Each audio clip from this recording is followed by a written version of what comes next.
Hello বন্ধুরা, আজ আমি তোমাদের কাছে নতুন একটা রেসিপি নিয়ে এসেছি। আজ আমি পনির ভাপা করে তোমাদেরকে দেখাবো। এই পনির ভাপা করতে দেখো আমার কি কি লাগছে, তোমাদেরকে দেখো দেখিয়ে দিচ্ছি। পনিরকে দেখো আমি কিউব করে কেটে নিয়েছি। এখানে দেখো নারকেলের দুধ রয়েছে, এখানে দেখো টক দই রয়েছে, এখানে সর্ষে আছে, সাদা সর্ষে, পোস্ত আছে, কাঁচা লঙ্কা রয়েছে, কিশমিশ আছে, কাজু আছে। এবার দেখো মিক্সির মধ্যে আমি দইটা দিয়ে দিচ্ছি। এবার দেখো পোস্ত দিয়ে দিচ্ছি, সাদা সর্ষে দেখো দিয়ে দিচ্ছি, কাঁচা লঙ্কা দেখো দিয়ে দিচ্ছি, কাজু দেখো দিয়ে দিচ্ছি, কিশমিশ দেখো দিয়ে দিচ্ছি, নারকেলের দুধ দেখো দিয়ে দিচ্ছি। দেখো মিক্সিতে আমি পেস্ট করে নেব। মিক্সিতে দেখো আমি পেস্ট করে নিয়েছি। এবার দেখো টিফিন কৌটোর মধ্যে আমি পনিরগুলো দিয়ে দিচ্ছি।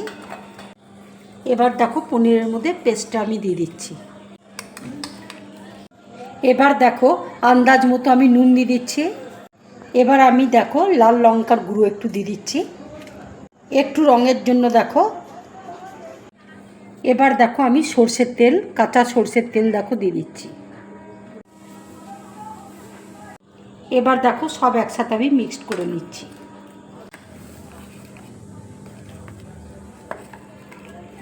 এবার আমি দেখো ধনেপাতা কুচি দিয়ে দিচ্ছি। এবার দেখো কাঁচা লঙ্কা চিড়ে আমি রেখেছিলাম, কাঁচা লঙ্কা দিয়ে দিচ্ছি। এবার দেখো আমি ঢাকা দিয়ে দিচ্ছি। কড়াইয়ে দেখো জল দিয়েছি, স্ট্যান্ড বসিয়ে দিয়েছি। এটা আমি 10 মিনিটের জন্য স্টিমে দিয়ে দেবো। এবার দেখো ঢাকা দিয়ে দিচ্ছি। 10 মিনিট দেখো হয়ে গেছে। এবার আমি গ্যাসটা অফ করে দিচ্ছি। এবার ঢাকাটা আমি খুলছি। ঠান্ডা হলে পনির ভাপাটা তোমাদেরকে দেখাবো। ঠান্ডা হয়ে গেছে দেখো। এবার আমি ঢাকাটা খুলে দেখাচ্ছি। পনিরটা দেখো কি সুন্দর হয়েছে।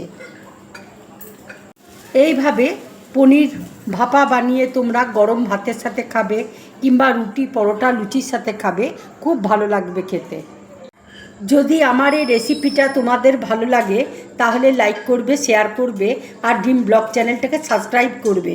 তোমরা বেশি করে কমেন্টস করবে, তাহলে আমার খুব ভালো লাগবে। নমস্কার।